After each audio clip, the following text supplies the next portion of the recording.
Hear a woman talking on the telephone to a man about a car he is selling.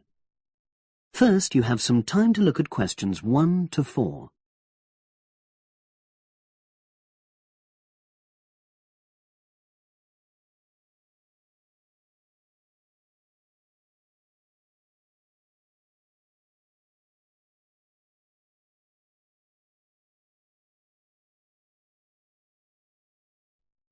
Now we shall begin. You should answer the questions as you listen, because you will not hear the recording a second time. Listen carefully and answer questions 1 to 4.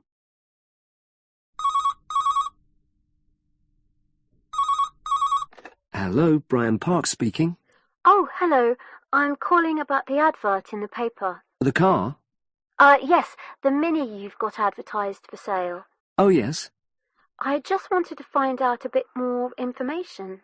Of course. What would you like to know? It's my brother who's interested, actually, but he's not in today, so he asked me to call you. Fine. Great, thanks. So, it's a Mini? Yep. And how old is it? Just coming up to 13 years old. And I seem to remember from the ad that it's grey. That's it. Doesn't show the dirt. Absolutely. Anyway, the colour shouldn't be a problem for Jeff. You know, the important thing is the quality. Yes, of course. And what about mileage? With it being pretty old, it's probably over 100,000? Actually, it's 40,000 less than that. 62,000 on the clock. Great. I remember now. I'm confusing it with another ad I was looking at. Right. Pleasant surprise then. Yeah. Have you been the only owner, or was there a previous one?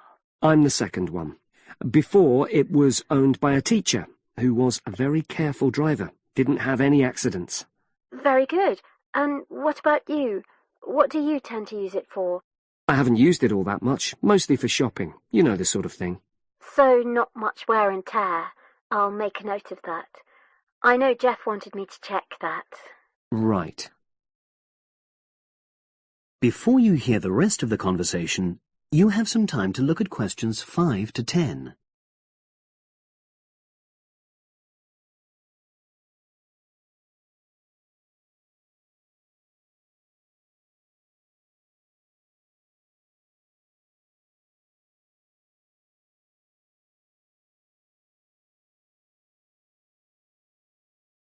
Now listen and answer questions 5 to 10. Now, about the price, I see you've got it down as £1,250. I'm not sure Jeff will be able to come up with that amount.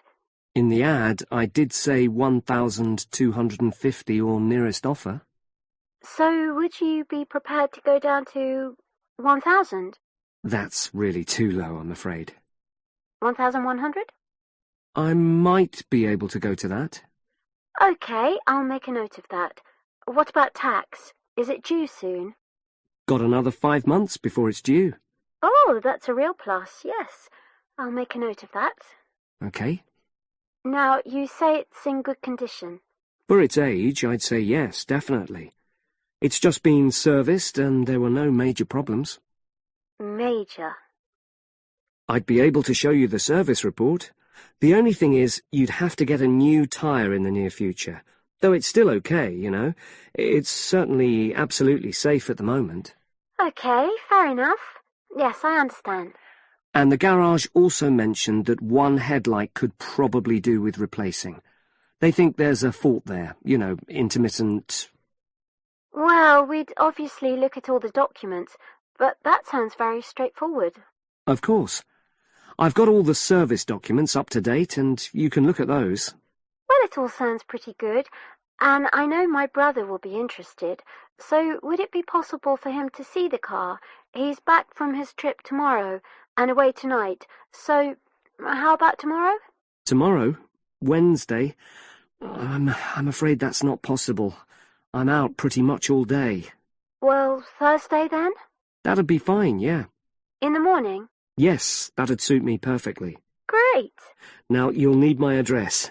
Oh, yes, of course. What is it?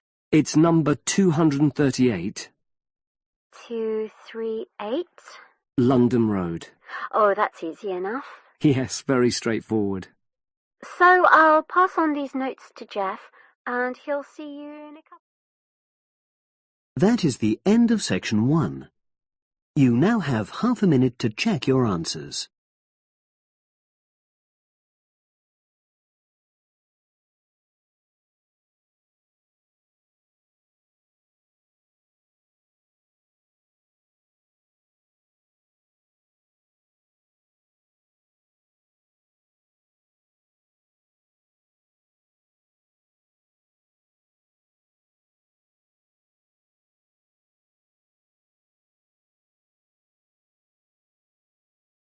Now turn to section 2. Test 3, section 2. You will hear part of a podcast for visitors to the popular holiday region called the Treloar Valley. First, you have some time to look at questions 11 to 14.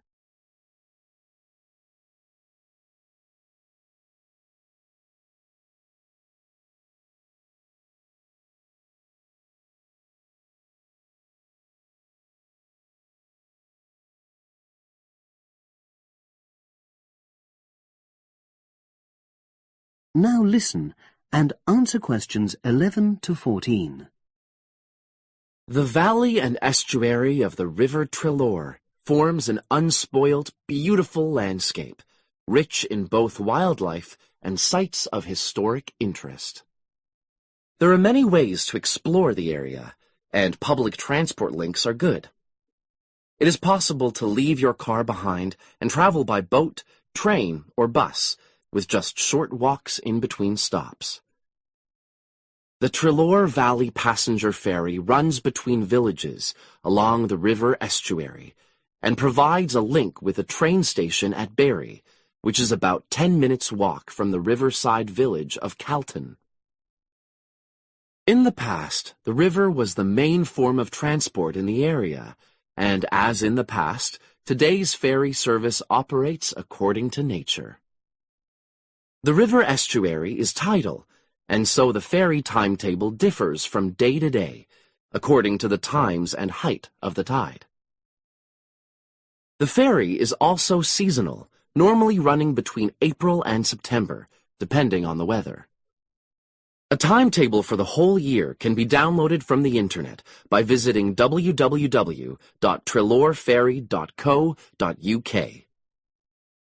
If you just want to sit and relax and enjoy the lovely scenery, you can take a river cruise to Calton and back from the nearby city of Plymouth.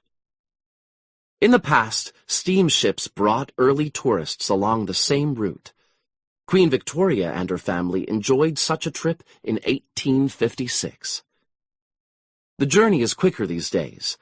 The round trip takes between 4 and 5 hours, depending on tides and weather. If you prefer, you can travel upriver by boat and return to Plymouth by train. All cruise boats and trains have wheelchair access.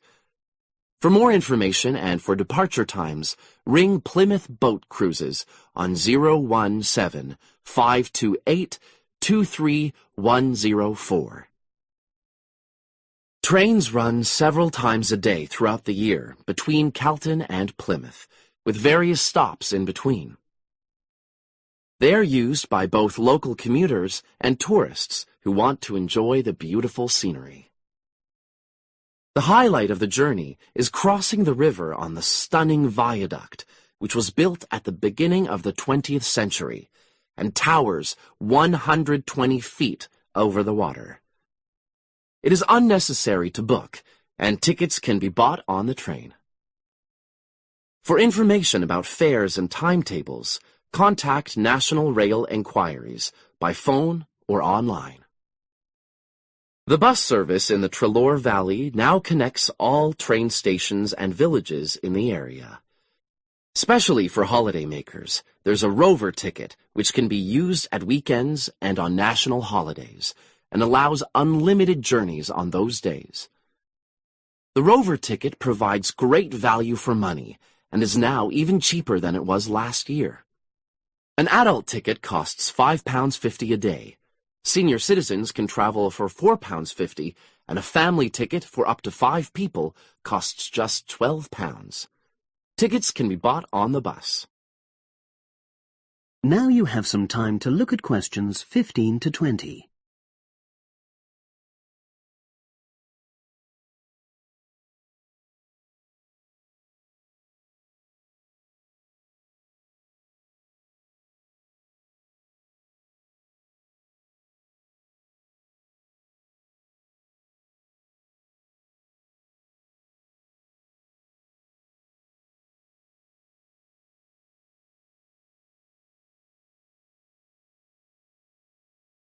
Now listen and answer questions 15 to 20. At the center of the Treloar Estuary area is the historic riverside village of Calton. The main road comes into the village from the south, and for those of you who are arriving by bus, it turns left just before the bridge and stops in the lay-by on the left-hand side. From there, it's just a short walk to Calton's various attractions. If you're arriving by car, you have to leave it in the main car park. Go over the bridge and take the first turning on the right. Then go on until you come to the end of that road. It's the only place to park in Calton, but there's no charge. If you're interested in local history, there's a museum in Calton with farming, fishing, and household implements from the late 19th century. As you come in from the south, cross the river and go straight on the same road until you reach the end. Also, on the subject of history, you can go and see the old mill, which has recently been renovated and put back into use. Turn left before you come to the bridge. Then go straight on and then take the first turning on the right. This leads straight there. If you're interested in arts and crafts, there's a potter's studio where you can watch the artist at work. After crossing the bridge, turn left, and it's the second building on the left. Finally, when you feel in need of refreshments, there's a cafe opposite the old boathouse and a picnic area near the mill. That is the end of section 2. You now have half a minute to check your answers.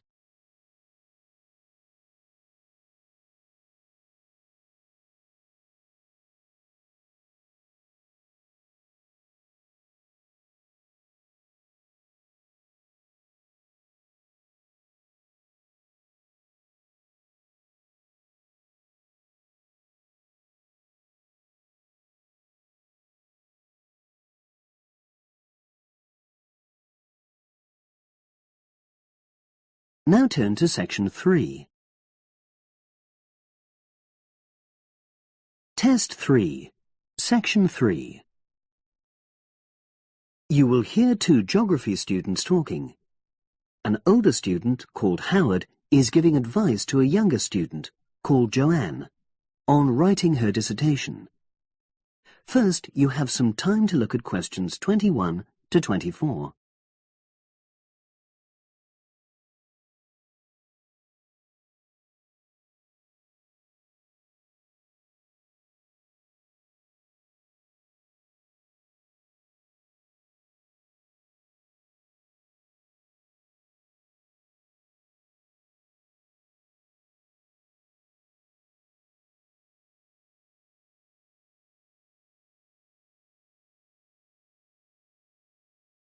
Now listen and answer questions 21 to 24. Hi, Howard. I haven't seen you for a while. Hi, Joanne. Yeah, they're keeping us really busy on the postgraduate programme. But how are you? You'll be starting your dissertation soon, won't you? Yeah, tutorials start next week. I've got Dr. Peterson. You'll remember it all from last year, of course. It's not something you forget easily. Oh. But seriously, although I didn't expect to enjoy writing my dissertation, and in fact I didn't really find it much fun, I wouldn't have missed the experience. I found it really improved my understanding of the whole degree programme, you know, from the first year on. Right. So, what are you doing yours on? Glaciated landscapes. although I haven't decided exactly what aspect yet. I did mine on climate systems, so I can't help you much, I'm afraid.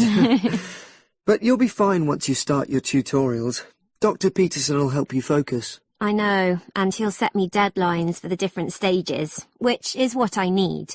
My concern is that I've got tons of material on the topic, and I won't be able to stick to the word limit, you know. I remember I had different concerns when I was doing my dissertation. Last year.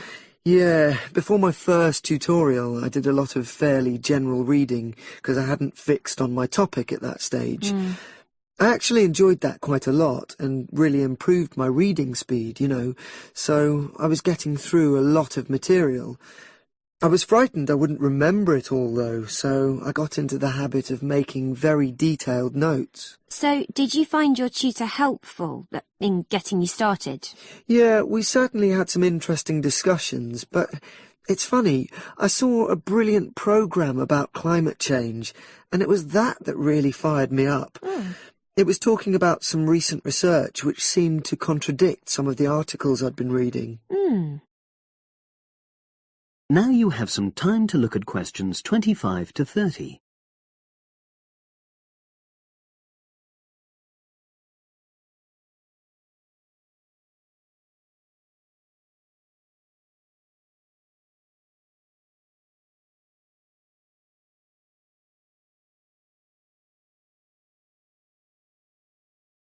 Now listen and answer questions 25 to 30.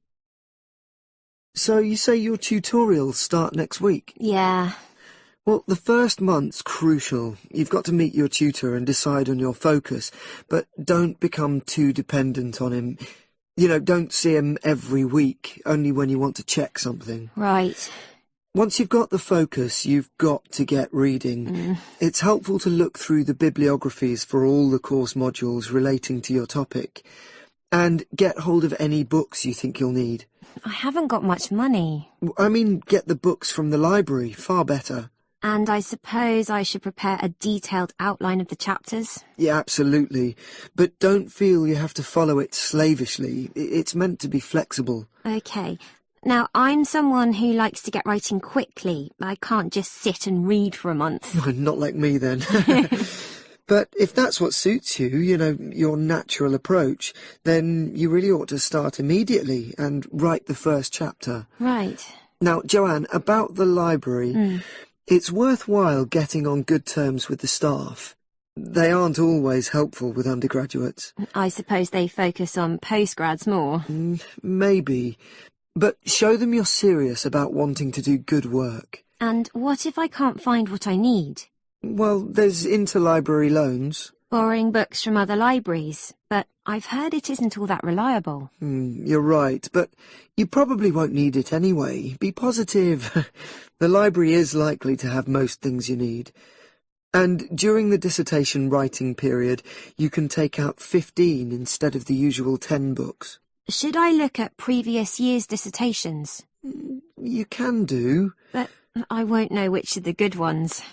The library only keeps the best, and the staff can advise you. Are they willing to do that? Oh, yeah. And I'm worried about getting journal articles from the electronic library. Have you tried to find any yet? No.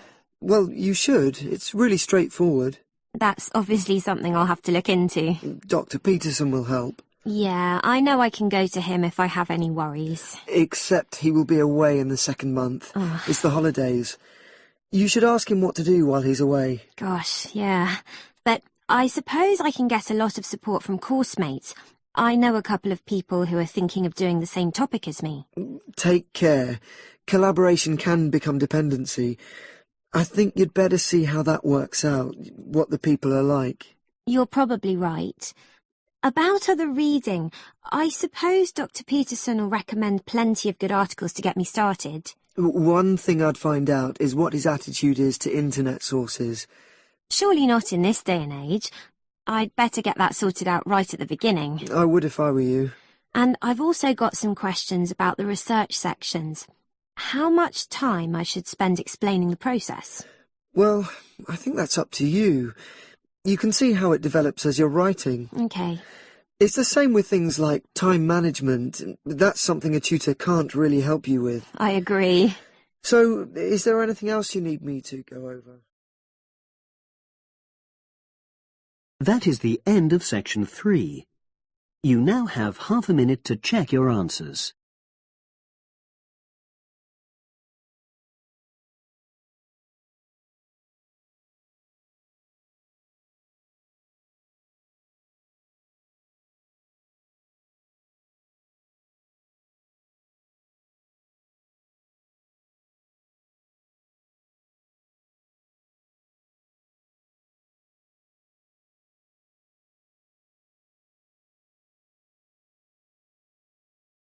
Now turn to section 4.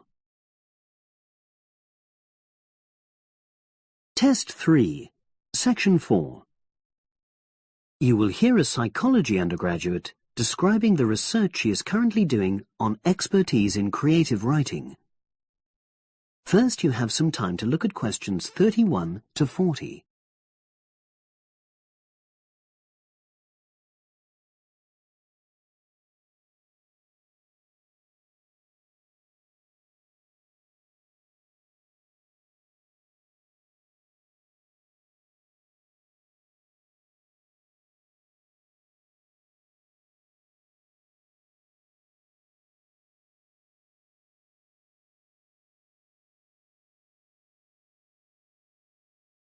Now listen and answer questions 31 to 40. For my short presentation today, I'm going to summarise the work I've done so far on my research project to explore expertise in creative writing. Essentially, I'll share with you the process I underwent to gather my interim findings. First of all, I should give a little relevant background information about myself. Before I started my current degree course in cognitive psychology, I studied English literature, and as you can imagine, this meant I spent a great deal of time thinking about the notion of creativity and what makes people develop into successful writers. However, the idea for this research project came from a very specific source. I became fascinated with the idea of what makes an expert creative writer when I read a well-known 20th century writer's autobiography. I won't say which one at this stage, because I think that might prejudice your interpretation. Anyway, this got me thinking about the different routes to expertise. Specifically, I wondered why some people become experts at things, whilst others fail to do so, in spite of the fact that they may be equally gifted and work equally hard. I started to read about how other researchers had explored similar questions in other fields. I began to see a pattern that those studies which involved research in a lab were too controlled for my purposes, and I decided to avoid reading them. I was quite surprised to find that the clearest guidance for my topic came from investigations into what I call practical skills, such as hairdressing or waiting tables. Most of these studies tended to use a similar set of procedures, which I eventually adopted for my own project.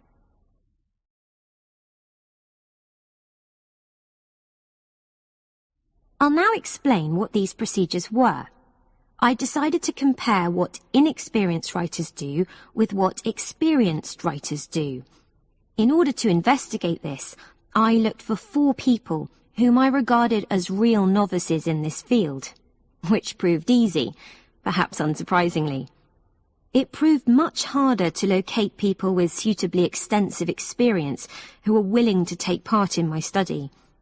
I asked the first 4 to do a set writing task and, as they wrote, to talk into a tape recorder, a technique known as think aloud. This was in order to get experimental data.